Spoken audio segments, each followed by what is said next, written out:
निर्भयत्वम् अरोगता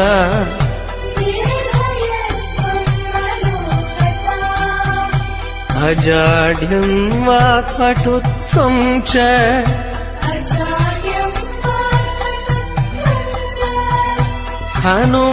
हनुमत्स्मरणात् भवेत्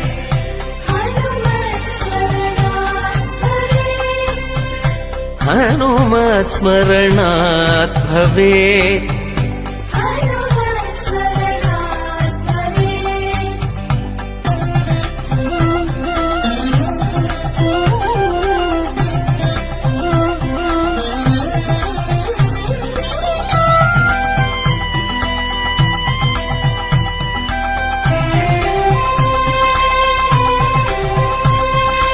मनोजवम्